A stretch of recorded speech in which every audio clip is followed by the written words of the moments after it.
Hello friends, welcome back to the channel. दोस्तों, आज के इस वीडियो में मैं आपको FCPX से रिलेटेड कुछ टिप्स एंड ट्रिक्स शेयर करना चाहता हूं। तो चलिए स्टार्ट करते हैं।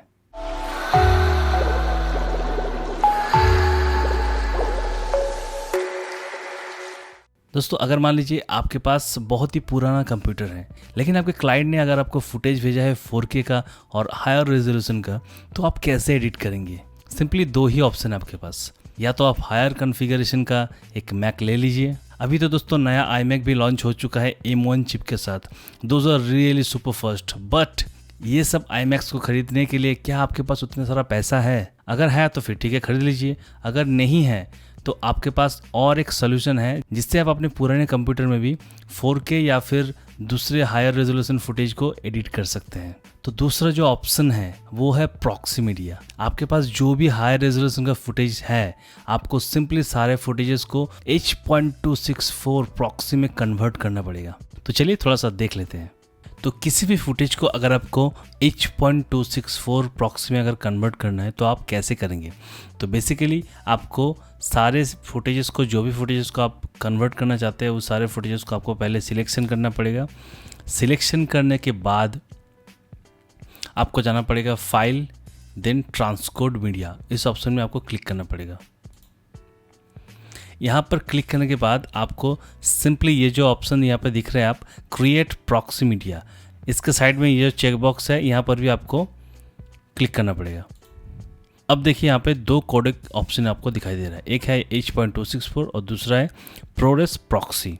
अगर आपके पास बहुत ज़्यादा हार्ड ड्राइव है तो आप ProRes प्रॉक्सी इस ऑप्शन को चूज़ करके कन्वर्ट कर सकते हैं।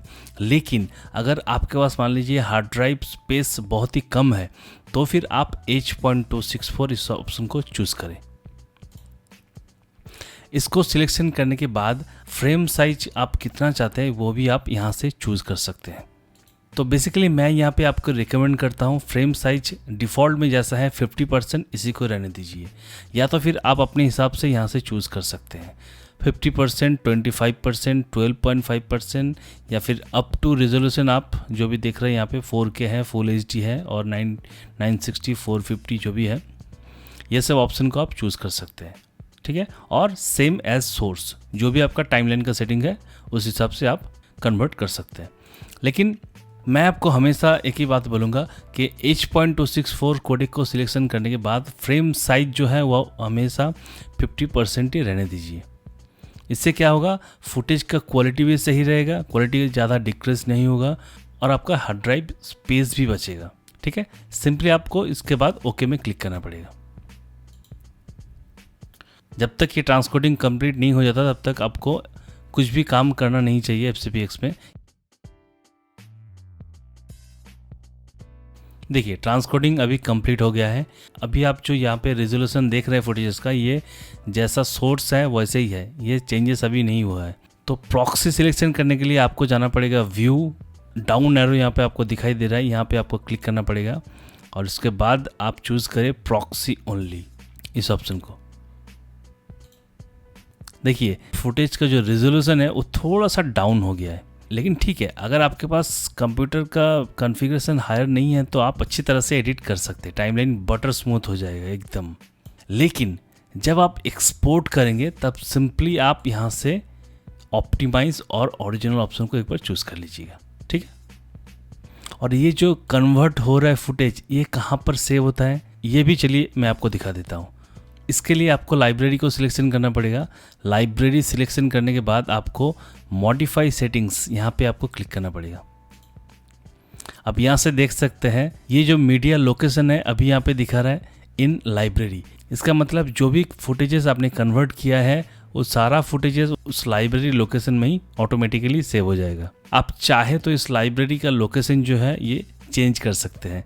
इसके लिए आपको सिंपली यहाँ पे क्लिक करना पड़ेगा। क्लिक करने के बाद आपको जो भी लोकेशन चाहिए, जो भी डेस्टिनेशन चाहिए, इस तरह से आप हार्ड ड्राइव को सिलेक्शन कर लीजिए, देन चूज़ बटन में क्लिक करें।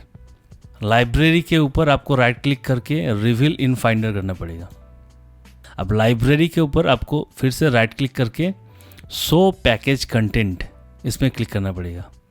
इसके बाद आपका जो भी इवेंट है, उस इवेंट के अंदर जाने के बाद आप देख सकते हैं यहाँ पर ट्रांसकोडेड मीडिया एक फोल्डर ऑटोमेटिकली क्रिएट हो गया है। अब इस फोल्डर के अंदर प्रॉक्सी मीडिया और एक सब फोल्डर क्रिएट होगा। आप जो भी फुटेजेस को कन्वर्ट करेंगे वो सारा फुटेजेस प्रॉक्सी मीडिया ये जो फोल्डर है इसी के अंदर ही सेव होता रहेगा। इसीलिए मैं आपको रिकमेंड करूँगा, अगर आपका प्रोजेक्ट इंटरनल हार्ड ड्राइव पर है तो आप प्रॉक्सी मीडिया के लिए या फिर मीडिया के लिए दूसरा एक लोकेशन सिलेक्शन कर ले।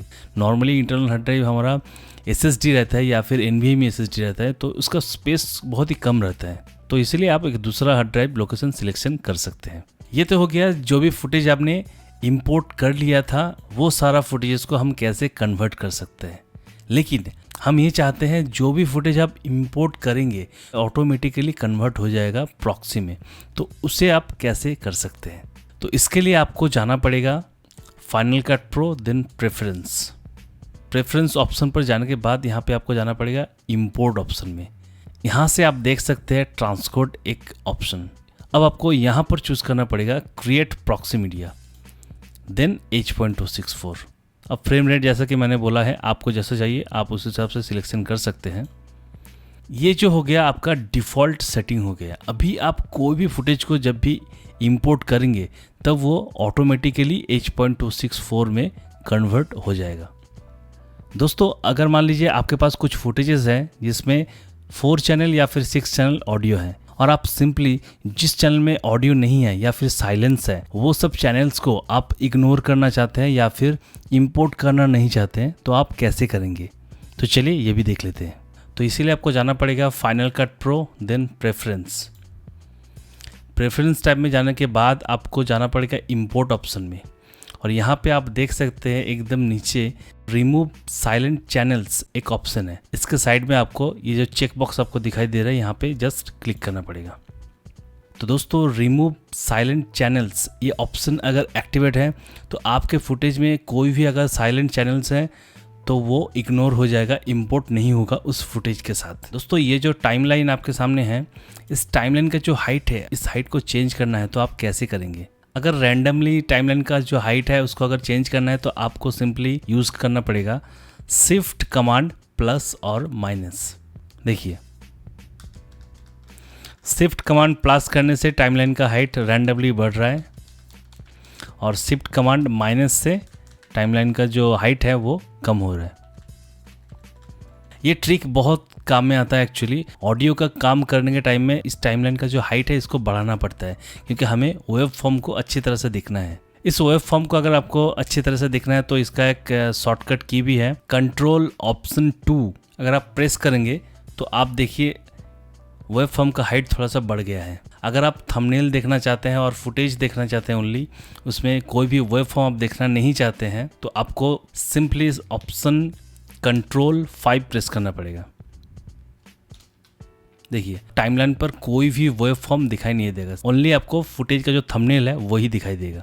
मैं जो भी टिप्स एंड ट्रिक्स आपको बता रहा हूँ, ट्रस्ट में ये सारे टिप्स एंड ट्रिक्स आपको बहुत काम में आएगा। कहाँ से आपको रेंडर करना चाहिए, FCPX से या फिर कंप्रेसर से डायरेक्टली एक्सपोर्ट करना चाहिए। तो चलिए ये भी थोड़ा सा डिटेल में जानते हैं। एक्चुअली दोस्तों जब भी हम रेंडर करते हैं FCPX में, तब FCPX पर आप कोई भी दूसरा काम नहीं कर सकते क्योंकि आप जब भी कोई दूसरा प्रोजेक्ट में एडिटिंग करना स्टार्ट करेंगे तुरंत ही आपका जो रेंडर चल रहा था वो रुक जाएगा। इसीलिए दोस्तों मैं क्या करता हूँ, जब भी किसी प्रोजेक्ट को एक्सपोर्ट करना पड़ता है तब सिंपली उस प्रोजेक्ट को मैं सेंड कर देता हूँ कंप्रेसर में। तो कंप्रेसर में एक साइड में वो एक्सपोर्ट होता रहता है, जो भी रेंडर होना चाहिए वो रेंडर होके एक्सपोर्ट हो जाता है और मैं अपना काम दूसरे प्रोजेक्ट में करता हूँ। तो आपको भी बेसिकली कंप्रेसर को इंस्टॉल करना चाहिए। कंप्रेसर से आप डायरेक्टली FCPX का प्रोजेक्ट को एक्सपोर्ट कर सकते हैं बहुत ही इजीली। तो चलिए दोस्तों एक बार मैं आपको दिखा देता हूँ कैसे आप किसी भी प्रोजेक्ट को कंप्लीट होने के बाद कंप्रेसर में सेंड करके एक्सपोर्ट कर सकते हैं। तो मान लीजिए ये जो प्रोजेक्ट है ये अभी कंप्लीट हो गया है, अब इसको हमें सेंड करना है कंप्रेसर में। तो आप कैसे करेंगे, तो सिंपली आपको इसलिए जाना पड़ेगा file, then send to compressor. ये जो सब मेनू आपको दिखाई दे रहा है यहाँ पे आपको जाना पड़ेगा।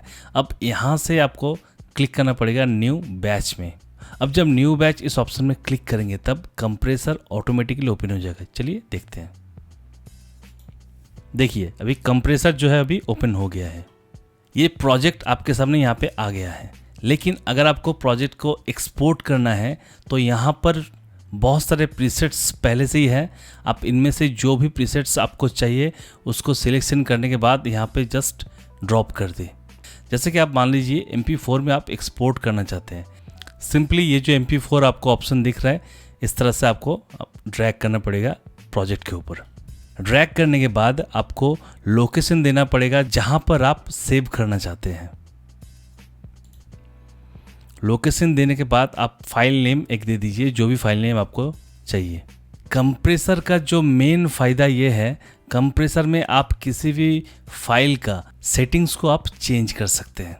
तो सेटिंग्स को अगर आप चेंज करना चाहते हैं तो सिंपली आपको जाना पड़ेगा वीडियो टैब या फिर ऑडियो टैब में। वीडियो टैब में जाने के बाद आप यहाँ से फ्रेम साइज जो है अपने हिसाब से फ्रेम साइज चूज़ कर सकते हैं। FPS आप चूज़ कर सकते हैं। आप कोडेक भी यहाँ से चूज़ कर सकते हैं, H.264 में चाहिए या फिर HEVC में चाहिए। देन डेटा रेट ये भी आप चूज़ कर सकते हैं। आप देख सकते हैं इतना सारा ऑप्शंस है वीडियो में चूज़ करने के लिए। सेम उसी तरह से जब आप ऑडियो टैब में क्लिक करेंगे, यहाँ पर आप audio format, audio quality, audio का बिट रेट अपने हिसाब से चेंज कर सकते हैं। यह है कंप्रेसर का एक मेन फ़ायदा। जब कंप्रेसर में अब जब एक्सपोर्ट करेंगे तब आप FCPX पे दूसरा काम आप बहुत ही इजीली कर सकते हैं, कोई प्रॉब्लम नहीं होगा। अब ये जो कस्टम ऑप्शन आप यहाँ पे देख रहे हैं, आप जब कंप्रेसर को इंस्टॉल करेंगे तब आपके पास ये नहीं रहेगा, तो इसको आपको यहाँ पे लाना पड़ेगा। तो किसी भी प्रीसेट को अगर आपको कस्टम बिल्ड करना है तो आप कैसे करेंगे, यहाँ पर ये जो प्लस ऑप्शन आपको दिखाई दे रहा है, इस प्लस ऑप्शन में क्लिक करेंगे। यहाँ पर न्यू सेटिंग्स ऑप्शन आपको दिखाई दे रहा है, इसमें भी आपको क्लिक करना पड़ेगा। अब यहाँ से ड्रॉप डाउन में क्लिक करने के बाद आपको चूज़ करना पड़ेगा जो भी आप सेटिंग्स चाहते हैं। अगर आप इमेज सीक्वेंस चाहते हैं तो इमेज सीक्वेंस ऑप्शन को सिलेक्शन करने के बाद ओके कर दीजिए। ओके करने से पहले एक नाम भी दे दीजिएगा, जो भी नाम आपको चाहिए। इतने सारे कस्टम ऑप्शंस आपके पास अवेलेबल है जिसको आप अपने हिसाब से चूज़ कर सकते हैं। ओके, तो दोस्तों चलिए अब लास्ट ट्रिक देख लेते हैं। ये एक बेसिक टाइमलाइन है। अगर मान लीजिए ये जो क्लिप है, इस क्लिप को आपको किसी और एक दूसरे क्लिप में रिप्लेस करना है, लेकिन इस क्लिप का जो भी सेटिंग्स है, जो भी एट्रीब्यूट्स है, वो सारा एट्रीब्यूट्स आप चाहते हैं उस दूसरे क्लिप में।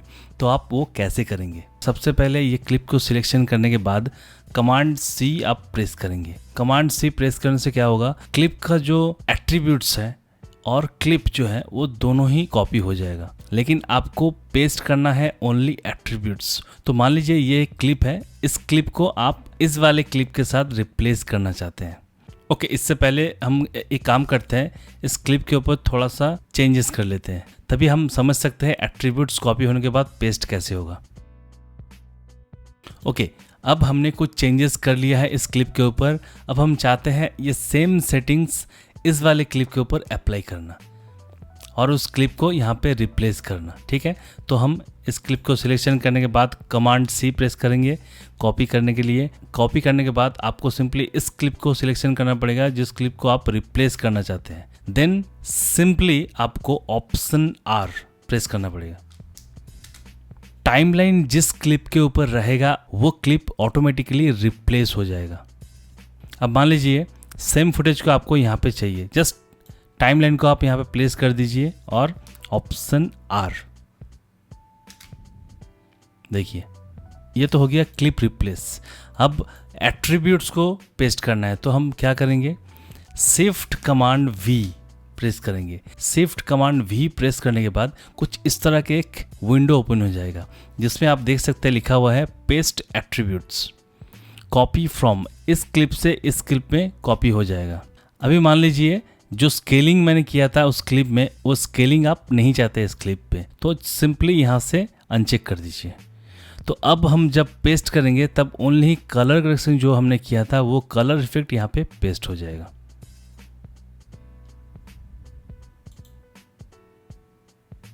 देखिए क्लिप को सिलेक्शन करने के बाद आप सिंपली इंस्पेक्टर विंडो को ओपन करें। अब इंस्पेक्टर विंडो ओपन करने के बाद आप देख सकते हैं कलर इफेक्ट यहाँ पे ऐड हो गया है। तो दोस्तों इस तरह से आप किसी भी फुटेज को रिप्लेस कर सकते हैं बहुत ही इजीली, एंड जिस क्लिप को रिप्लेस करना चाहते हैं उस क्लिप के ऊपर आप एट्रीब्यूट्स को भी पेस्ट कर सकते हैं। तो दोस्तों ये था कुछ FCPX related tips and tricks. अगर आपको और भी वीडियो ट्यूटोरियल्स देखना है तो आपको सिंपली जाना पड़ेगा प्लेलिस्ट में। अगर वीडियो अच्छे लगे तो प्लीज़ वीडियो को लाइक शेयर और चैनल को सब्सक्राइब करना ना भूलें। Thanks for watching the video.